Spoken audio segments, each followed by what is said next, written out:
Bonjour et bienvenue dans Biopilates Deep Dive. Aujourd'hui, je vous propose d'explorer le Bend and Stretch, plier et étirer. Un exercice simple en apparence, mais qui révèle toute sa richesse quand il est exécuté avec précision. Notre cadre sera le plan sagittal autour d'un axe frontal, et notre objectif sera clair. Trouver l'alignement du membre inférieur, protéger la rotule et affiner la synergie musculaire qui relie le pied, le genou, la hanche et le bassin. Allongez-vous sur le dos, bassin et colonne neutre, appui-tête ajusté à votre morphologie. 2 ressorts suffisent pour que la résistance soit perceptible sans excès. Placez les pieds dans les sangles, genoux fléchis, chevilles en dorsiflexion, jambes parallèles. Inspirez pour préparer. Expirez et laissez les jambes s'allonger, pressez dans les sangles, sentez l'extension des genoux et la transition vers une flexion plantaire douce. Inspirez, ramenez les jambes, dorsiflexion contrôlée, bassin qui retrouve son neutre. Ce va-et-vient dessine une ligne claire. Le plus difficile n'est pas de pousser ou de revenir, mais de conserver l'alignement et de distinguer à chaque instant le neutre de l'imprimé. Dans certains cas, un petit pad sous les lombaires aide à mieux percevoir le contact du sacrum. Pour une lordose marquée, il atténue la cambrure. Pour un dos plat, il redonne une courbure de référence. La résistance doit rester adaptée.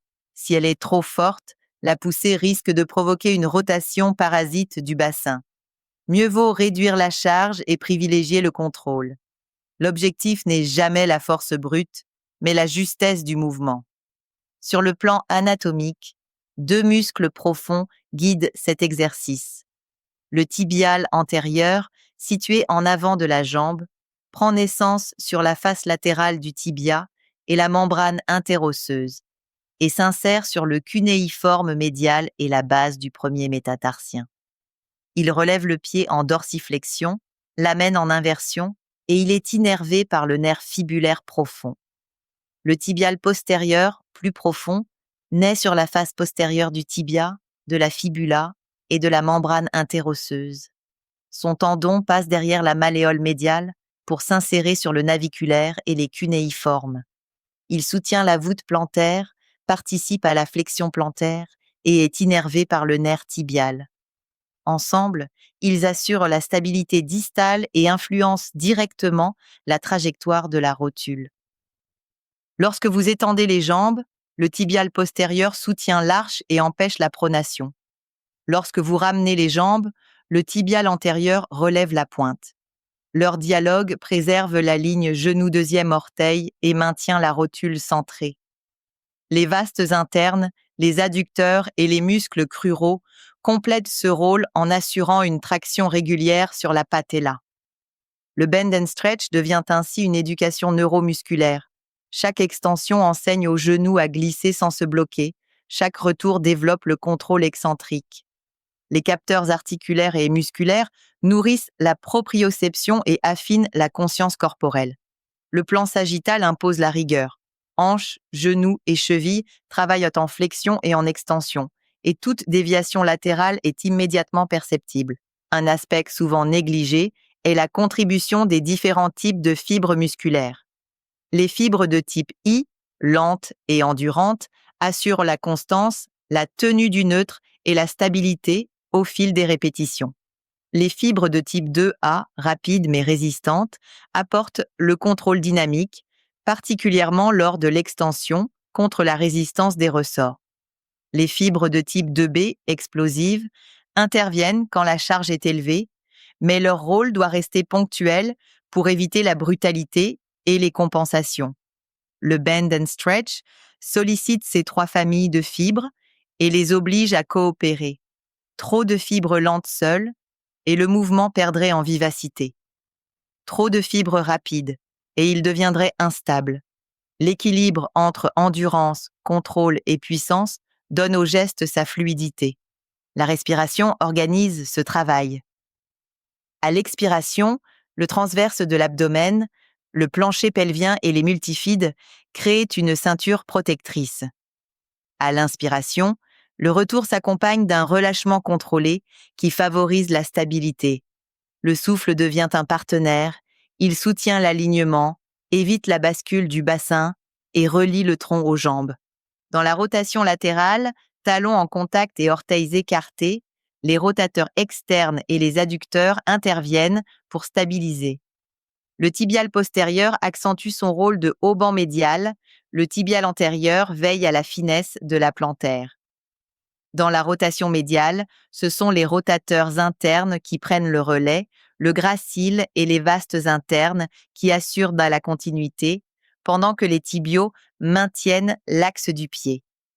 Chaque variation enrichit la conscience de l'alignement, sans jamais quitter le plan sagittal.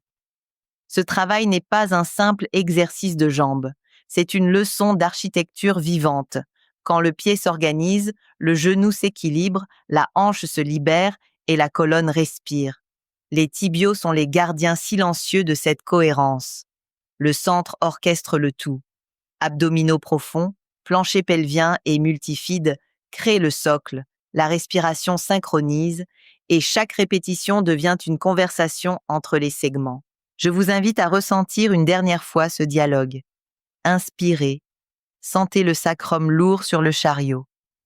Expirez, pliez et étirez. Le tibial postérieur soutient la voûte. Le tibial antérieur relève la pointe. La rotule glisse au centre. Le bassin reste neutre. Inspirez, revenez et laissez la colonne retrouver son équilibre. 10 fois en silence, comme une méditation en mouvement. Le bend and stretch, dans cette lecture précise, dépasse le simple renforcement. Il devient une prévention active contre les déséquilibres, une rééducation douce pour la rotule, une préparation pour tous les mouvements plus complexes du réformeur. Il entraîne les muscles, mais aussi le système nerveux, et inscrit dans le corps une mémoire d'alignement. C'est ce qui rend cet exercice si précieux. Il vous apprend à être clair dans vos appuis, précis dans vos lignes, conscient dans votre souffle. Merci d'avoir partagé ce moment avec moi.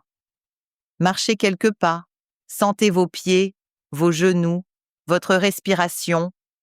Demandez-vous, qu'est-ce qui est plus clair aujourd'hui? Peut-être vos appuis, peut-être la stabilité de vos rotules, peut-être simplement l'harmonie entre vos jambes et votre souffle. Si vous percevez cette clarté, alors le Bend and Stretch a rempli sa mission. Je vous retrouve bientôt dans Biopilates Deep Dive pour continuer à explorer ensemble l'art d'aligner, de respirer et de bouger avec intelligence.